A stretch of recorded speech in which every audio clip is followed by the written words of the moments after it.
순종으로 시작해서 순종으로 마치는 사람이 있고 순종으로 시작해서 불순종으로 마치는 사람이 있습니다. 우리나라 3.1운동 민족대표가 33명인데요. 그중에 16명, 거의 과반수 되는 사람들이 이제 개신교 목사님들이었습니다. 그중에 신석구 목사님과 정춘수 목사님이라는 분이 있는데 이 두 분이 굉장히 대조가 됩니다. 사실은 이 두 분은 고향 친구입니다. 그런데 신석구 목사님은 신사참배를 반대해서 감옥살이를 하다가 감옥에서 해방을 맞이했고, 해방 후에는 공산정권과 맞서 싸우다가 1950년 10월 인민교화소에서 순교를 했습니다. 반면에 정춘수 목사님은 이 신 목사님을 전도해서 목회자가 되도록 이끌어준 분인데, 그런데 그는 대표적인 친일파가 되어서 비굴한 종교 지도자의 길을 걸었다는 것입니다. 이분의 악행은 참 이루 말할 수가 없었습니다. 일본의 그 군용 비행기 납품해야 된다고 그 기금 마련을 위해서요, 교회들 34곳을 폐쇄해가지고 그걸 팔아가지고 그 돈으로 또 비행기를 산다고 하고요. 그리고 일본 말로 설교하지 않는 목사님들은 파면을 시키고, 어쨌든 그는 명예욕의 혈안이 되어서 각종 종교단체, 사회단체 그 자리를 도맡고, 그리고 감리교 목사님인데 감리교 감독 자리까지 오르게 되었습니다. 그러나 해방 후에는 반민특위에 체포돼서 친일 행각으로 인하여 조사를 받게 되었고, 감옥에서 그는 이 개신교에서 천주교로 개종을 해버리고 말았다고 합니다. 그러면서 그는 쓸쓸히 말년을 보내다가 비참하게 생을 마감하게 됐습니다. 순종으로 시작했지만 불순종으로 마친 경우라고 알겠습니다. 이분은 왜 그렇게 됐을까요? 물론 그 탐욕 때문이기도 했지만 결정적으로 그는 하나님을 두려워함이 없었던 것입니다. 오늘 본문의 말씀은 사무엘 선지자가 왕으로 세움을 받은 사울에게 하나님의 말씀을 전하는 내용인데, 먼저 1절에서 3절의 말씀을 보면 하나님께서 왕을 세우셨는데, 당신을 왕으로 삼으셨는데, 여러분, 왕을 삼았다는 것은 무슨 뜻입니까? 하나님 말씀 잘 순종하라는 뜻이죠. 그렇기 때문에 왕은 이제 하나님의 말씀을 들으십시오. 어떤 내용이냐면 아말렉이 행한 일, 그들이 악한 일로 하나님을 대적한 그것 때문에 쳐서 진멸하라는 것입니다. 아말렉이 도대체 어떤 악한 일을 했습니까? 신명기 25장 17절 18절에 보면 이스라엘 백성들이 출애굽을 한 후에 광야로 나갈 때에 이 아말렉이 뒤쪽에 그 연약한 가운데 있는 그 백성들을 야비하게 쳐서 약탈을 했는데, 한마디로 하나님을 두려워하지 않는 것이었다는 말씀이죠. 하나님을 너무나 우습게 여기고 하나님의 백성들이 가는 길을 막고 하나님을 대적했다는 뜻입니다. 그렇기 때문에 그때 하나님께서 모세에게 분명히 말을 했거든요. 출애굽기 17장 14절 말씀, 당시 아말렉과의 이제 전쟁에서 승리를 하게 되었는데, 그때는 이제 그 순간의 승리로 이제 끝나고 이제 지나가게 되는 것인데, 그때 하나님께서 아말렉을 아주 도말해서 천하에서 기억함이 없게 한다. 완전히 하나님께서 아말렉을 없애신다라는 말씀을 하셨습니다. 근데 그때만 하더라도 이스라엘 백성들이 어떤 국가 조직을 갖추거나 왕을 세운 그런 형태가 아니었기 때문에 지나갔죠. 그리고 드디어 나라가 기틀을 갖추게 되고 왕을 세우게 되고, 또 더군다나 처음 왕으로 세워진 이 사울 왕이 이제 좀 지난 시간에 살펴본 것처럼 블레셋과의 전쟁도 승리하는 이런 경험도 쌓게 되고, 그러니까 이제 때가 되었다 생각을 하시고 하나님께서 사울 왕에게 아말렉을 진멸하라고 하는 이 미션을 주게 된 것입니다. 그것은 과거에 있었던 것에 대한 하나의 복수 혹은 약탈 행위, 그런 게 아니라 완전히 멸하도록 하는 것인데, 이 멸하라라는 말, 이 헤렘이라고 하는 구약의 용어가 되는데 그것은 깨끗하게 청소하는 것을 말합니다. 여러분 우리가 이 가축들을 키우는 농장 같은 데서 어떤 구제역이라든지 전염병이 돌면 어떡합니까? 참 눈물을 머금고 가축들을 살처분하죠. 얼마나 아까운 것입니까? 그렇지만은 그냥 놔두면은 전체가 전염이 되기 때문에 자기 농장만 그런 것이 아니라 옆으로 퍼져나가고 그렇기 때문에 법적으로도 이 살처분하도록 하는 것이죠. 악하고 더러운 것을 깨끗게 하는 것입니다. 하나님께서 아말렉을 진멸하라고 하는 것도 바로 그런 가증한 그리고 너무나 악한 이 아말렉을 청소하도록 하는 그런 의미가 되겠습니다. 그러면 사울이 어떻게 했는가? 과연 하나님의 말씀 그대로 잘 따랐는가? 그러지를 못했습니다. 9절의 말씀을 보니까 진멸한다고 했지만 사실은 가장 좋은 것들, 기름진 것들은 쏙 빼가지고 남겨둔 겁니다. 그리고 별로 가치가 없는 것, 하찮아 보이는 그것만 없앤 것입니다. 여러분 선택적 순종은 순종이 아닙니다. 불완전한 순종은 순종이 아닙니다. 여호수아 11장 6절 9절의 말씀을 보면 여호수아가 가나안을 이제 정복해 들어가는 과정 속에 하나님께서는 적과의 싸움에서 이제 승리하게 될 때에 말의 뒷발의 힘줄을 끊고 병거를 불사하도록 명령을 합니다. 여러분 전쟁에서 이겨서 그런 좋은 무기들, 말이나 병거들은 얼마나 당시로서 첨단 무기들이 되겠습니까?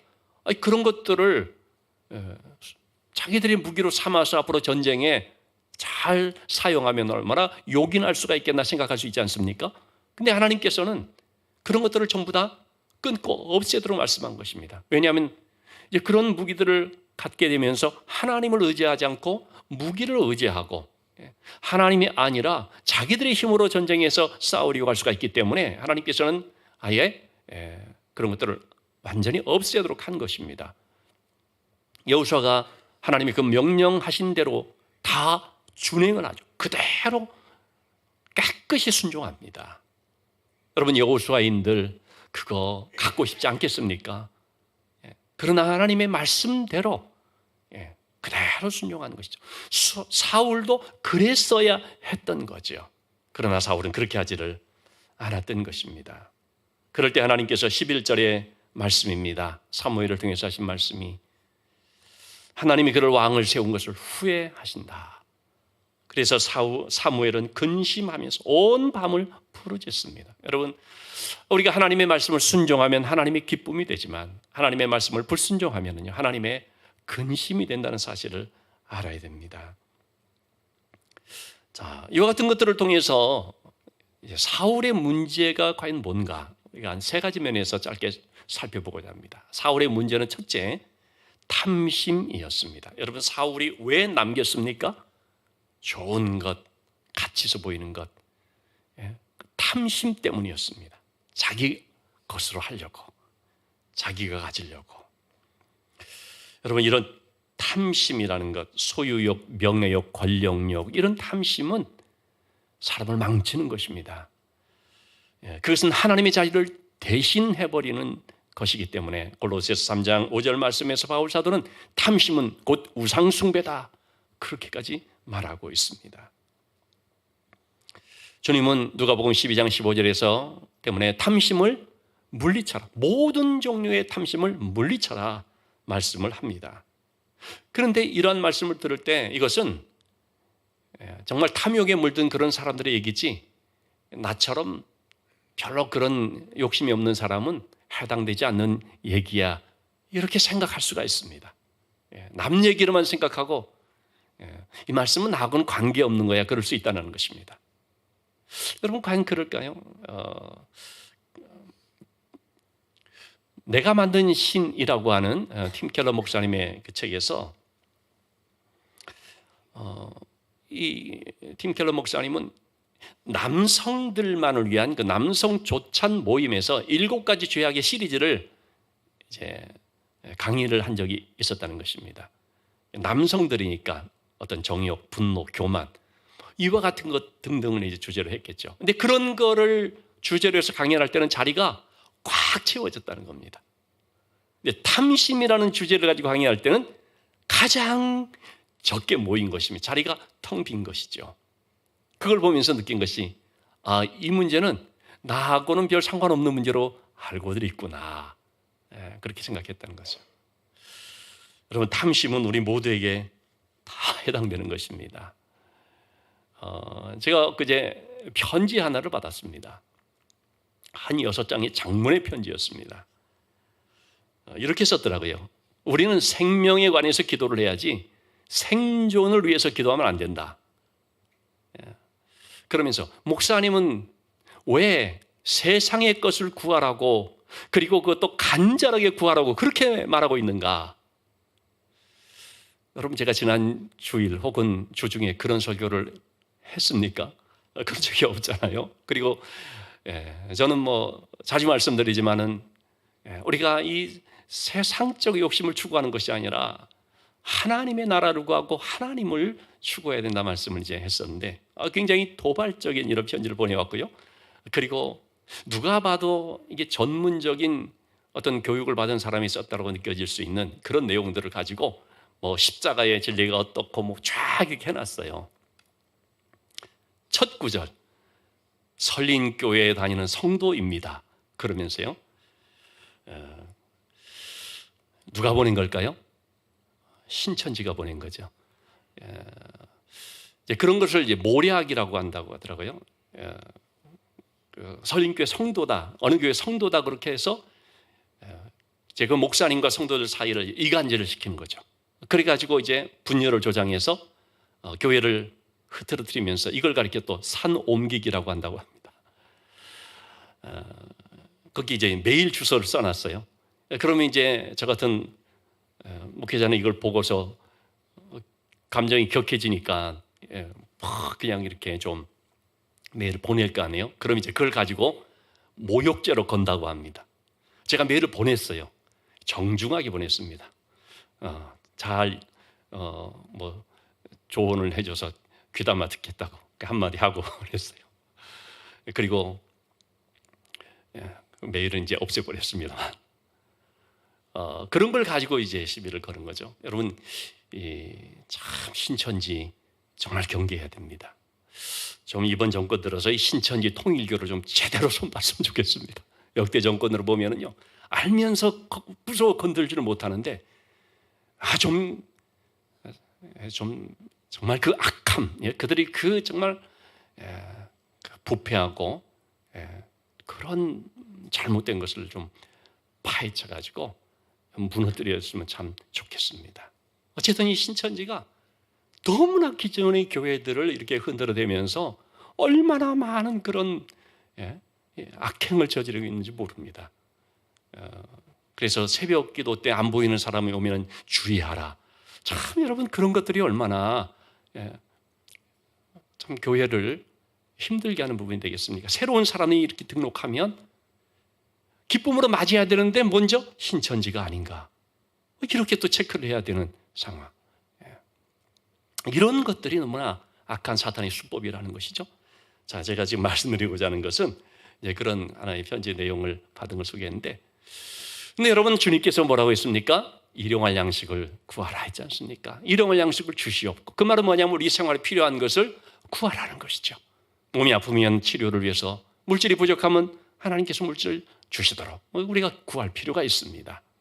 그런데 여러분, 탐욕으로 구하는 것이 문제가 되는 거죠.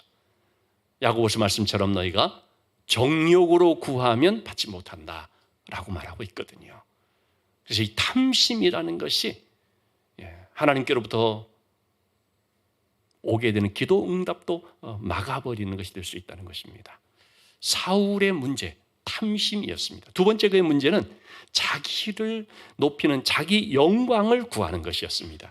12절의 말씀에 그는 하나님의 은혜로 아말렉을 쳐서 이제 승리하게 됐는데 자기를 위해 기념비를 세우고 떠났다라고 말하고 있습니다. 사울의 관심은 자기의 영광을 구하는 것이었습니다. 하나님께서 사울을 왕으로 세운 것은 하나님의 일을 하도록 하고 하나님의 영광을 나타내도록 하는 것인데, 여러분 누구든지 자신에게 주어진 이 하나님의 은혜를 가지고 자기의 영광을 구하고 자기의 영광을 취하는 수단으로 삼는 순간 그 은혜나 은혜의 자리를 잃게 된다는 것을 우리가 알아야 됩니다.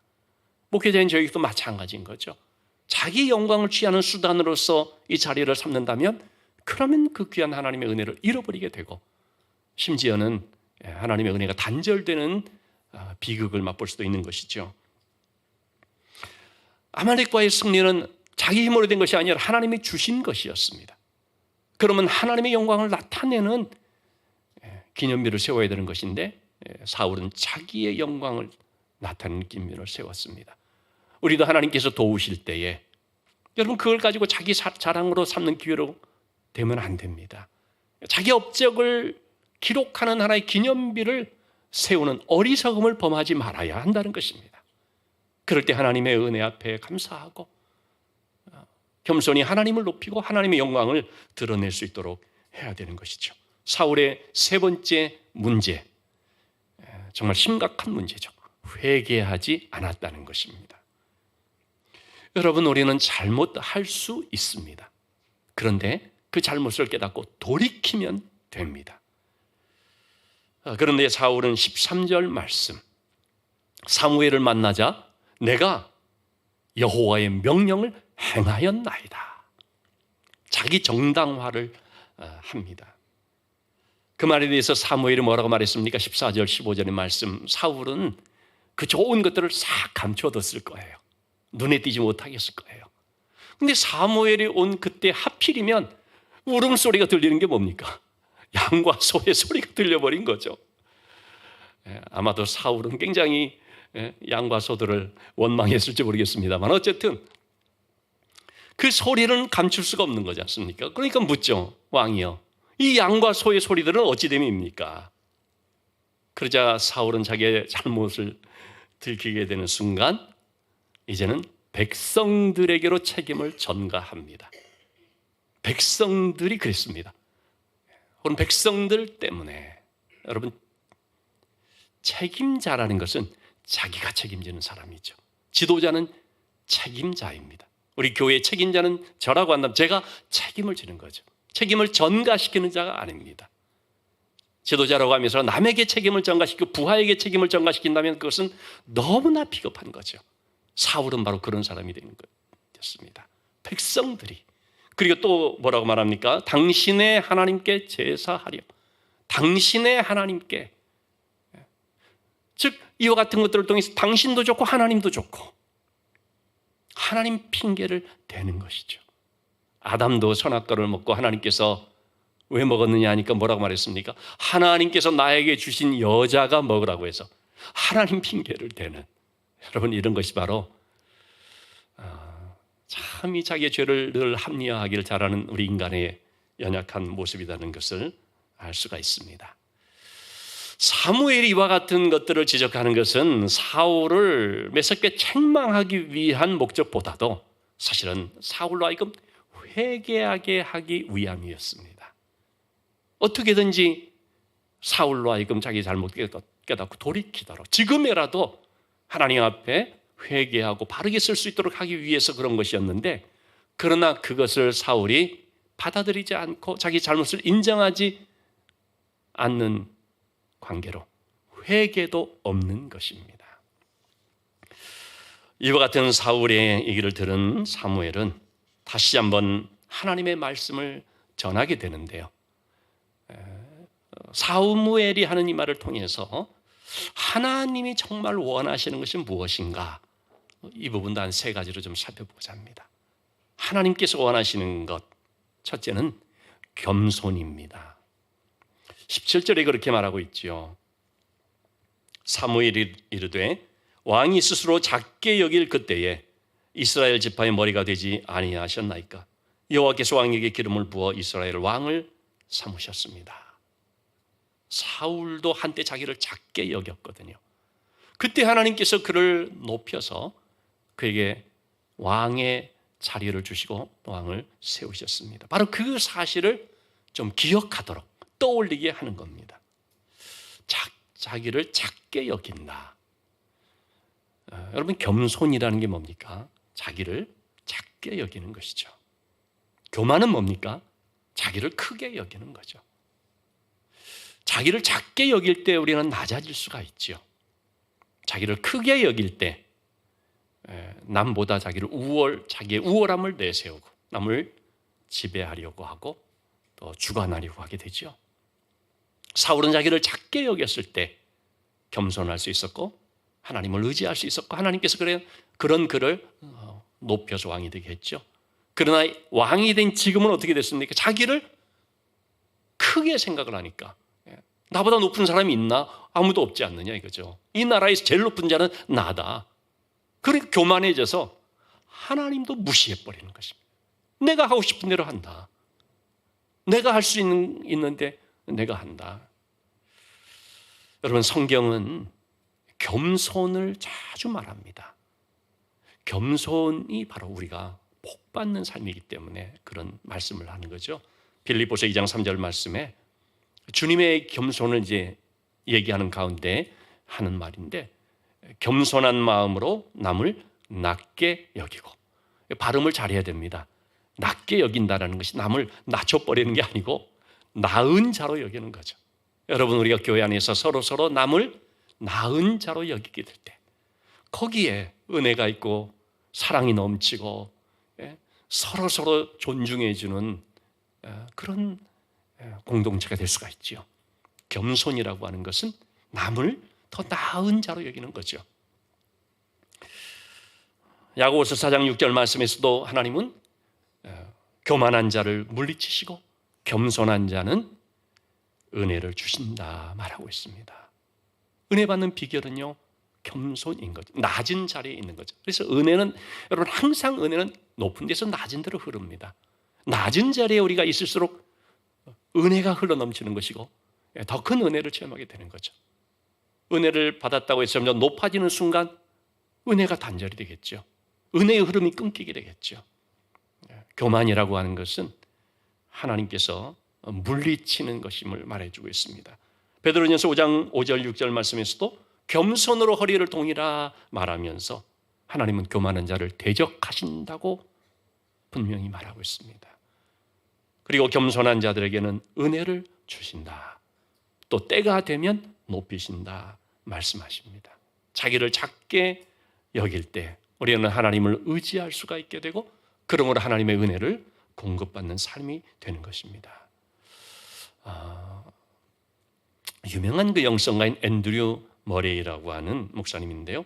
이분이 쓴 이제 겸손, 순종 이런 책들이 이제 참 많이 알려졌는데, 이분은 겸손을 이렇게 표현했습니다. 겸손은 은혜를 뿌리내리게 하는 토양이다. 여러분, 겸손이라는 것은 토양, 겸손한 마음이 되면 그것은 은혜가 깊이 뿌리내리게 하는 밭이 될 수가 있습니다. 또한 이 겸손이라는 것은 우리 주님 그리스도의 구속의 비밀을 푸는 열쇠다. 여러분, 누가 예수 그리스도의 구원의 비밀을 깨닫게 됩니까? 겸손한 자입니다.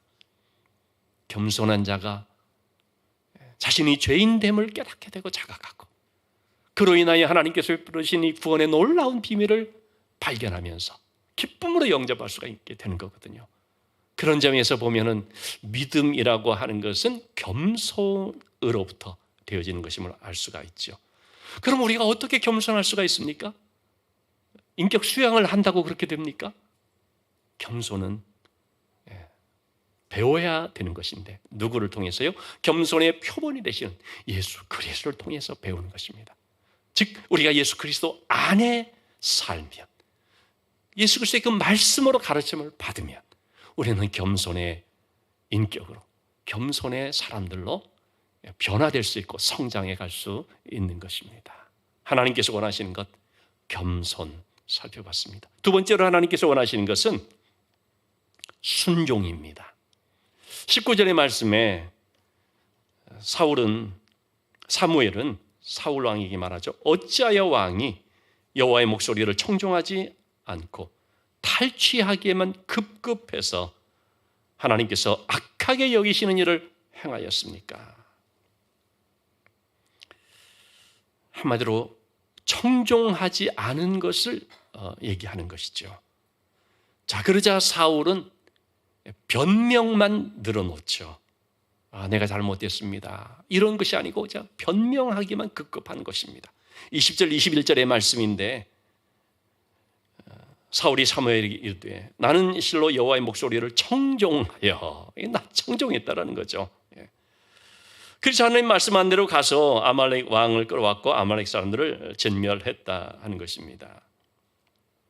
그런데 21절, 다만 백성이, 나는 그렇게 했는데 백성들의 문제였다는 것이죠. 백성들이 그렇게 하자고 했어. 백성 탓으로 돌립니다.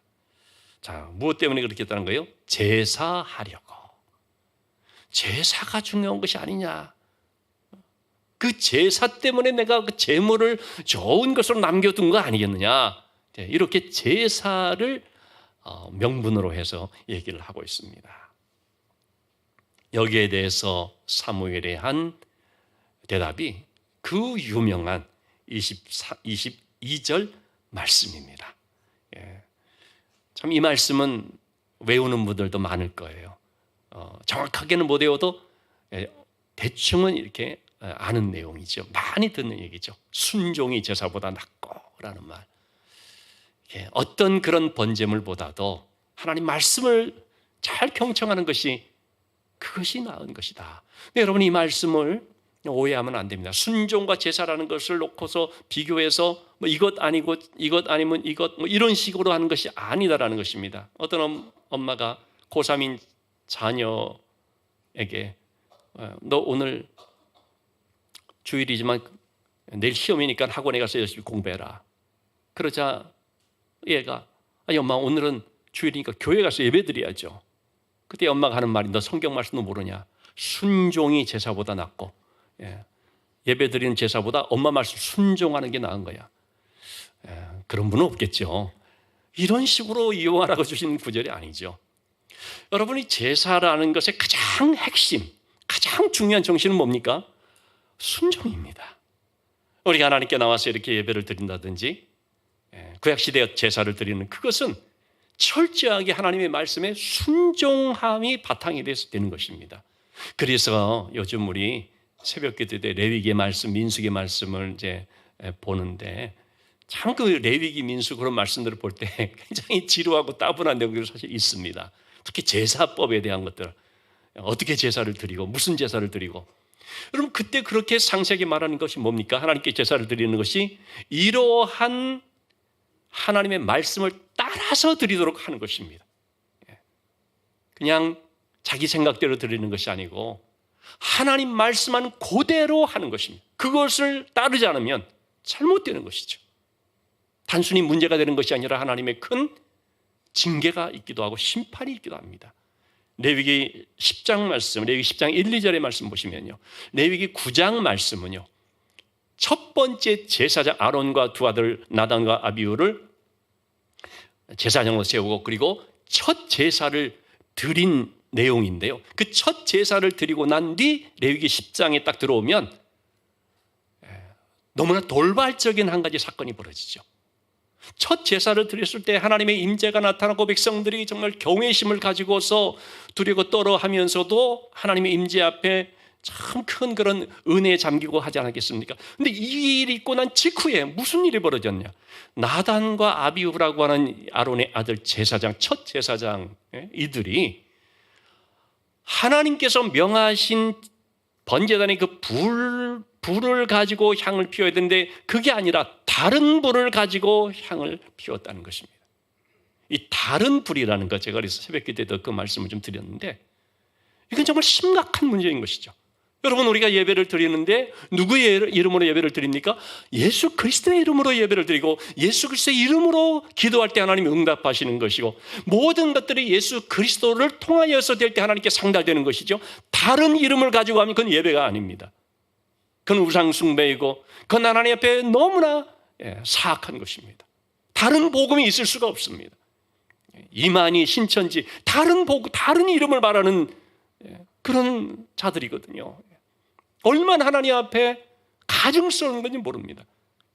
나단과 아비후가 바로 그런 것처럼 다른 불을 가지고 아니 하기만 하면 되지, 그런 식으로 할 때 그건 하나님을 거역하는 것일 뿐만 아니라 하나님을 멸시하는 것이 되기 때문에 하나님은 너무나 엄하게 다스린 것입니다. 이처럼 여러분, 제사라고 하는 형식보다도 그 정신, 그 핵심은 순종이다라는 겁니다. 그래서 순종이 없는 사울식의 제사는 하나님이 안 받는다는 거죠. 또한 불순종을 하면서요, 많은 재물을 가지고 그것을 커버하려고,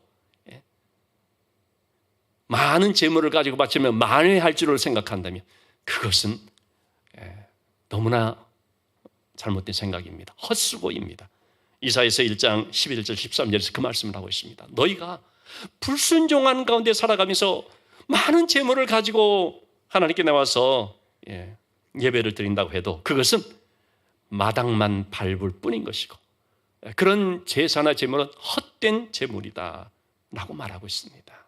여러분, 그런 점에서 우리가 순종이 없는 예배, 순종이 없는 봉사, 순종이 없는 섬김, 순종이 없는 것, 구제, 얼마나 좋은 것들이겠습니까만은 순종이 없을 때 그것은 하나님과 관계없는 하나의 종교적인 거칠에요, 헛된 것이 단지 자기 만족에 불과한 것임을 우리가 알아야 됩니다. 마치 그건 무엇과 같으냐면 23절의 말씀, 하나님의 말씀을 거역하는 것, 또 하나님 앞에서 아주 완고한 것, 회개할 줄 모르고 완고한 것, 그런 것들은 점치는 죄, 무당, 무속, 하나님 가장 싫어하는 미신, 우상숭배, 그런 것과 같다라고 말씀을 하고 있습니다. 그만큼 불순종의 죄가 너무나 심각한 죄라는 것이죠.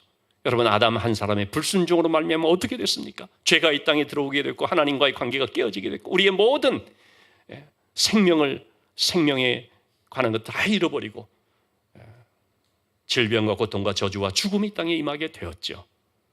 반면에 우리 주님께서 한 분 주님이 순종하심으로 이 모든 것들이 회복이 되었습니다. 하나님과의 관계를 회복시켰고 우리를 구원의 길로 인도하셨고, 우리가 또한 예수 그리스도의 이 복음을 믿고 순종함으로 하나님의 자녀가 되었고 하나님의 나라를 유업으로 받는 축복을 누리게 되는 것이죠. 신앙생활에 있어서 가장 중요한 것은요, 내 힘과 열심으로 뭘 해본다, 하나님을 위해서 뭘 한다, 그게 아니고 하나님의 말씀을 잘 청종하는, 순전한 마음으로 차갑게 청종하는 것임을 알 수가 있습니다. 그것이 우리가 형통의 삶입니다. 여호수아 1장 7절 8절 말씀, 지도자로 세워진 여호수아에게 하나님께서는 다른 얘기를 하지 않았습니다. 네가 승리할 수 있는 비결, 형통할 수 있는 비결, 하나님이 함께 하시는 복을 누릴 수 있는 비결은 오직 하나님의 말씀을 잘 지켜 행하는 것이다. 다른 데 기웃거리지 말고 좌로나 우로나 살펴보지 말고 그냥 하나님의 말씀만 잘 청종하면 하나님이 책임져 주시고 하나님이 도와주신다는 말씀이죠.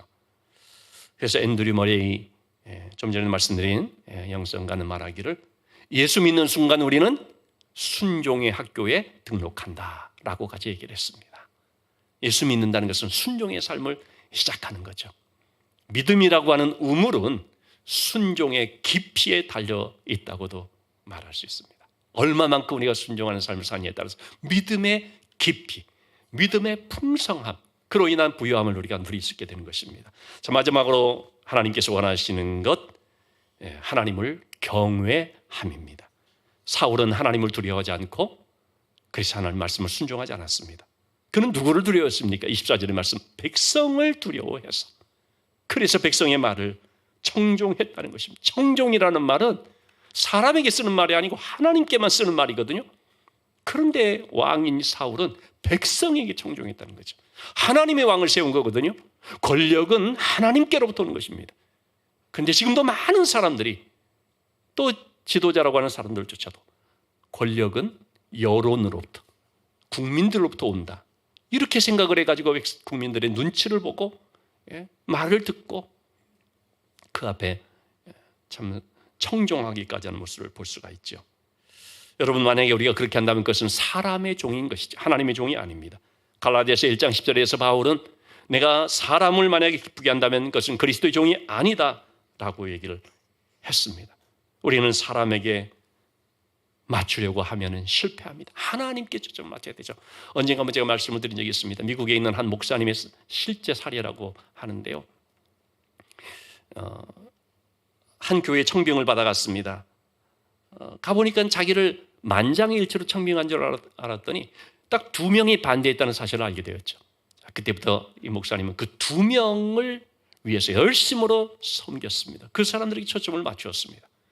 1년 후 어떻게 됐을까요? 2명 빼고 다 나가버렸다는 것입니다. 누구에게 초점 맞춰야 됐습니까? 하나님께 초점 맞춰야 되는 것이죠.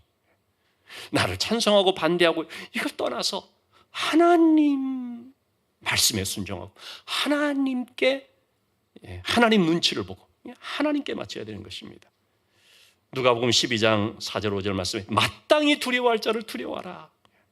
사람 두려워하지 말고 하나님을 두려워할 줄 알아야 된다는 거죠. 하나님을 경외한다는 것이 바로 이것입니다.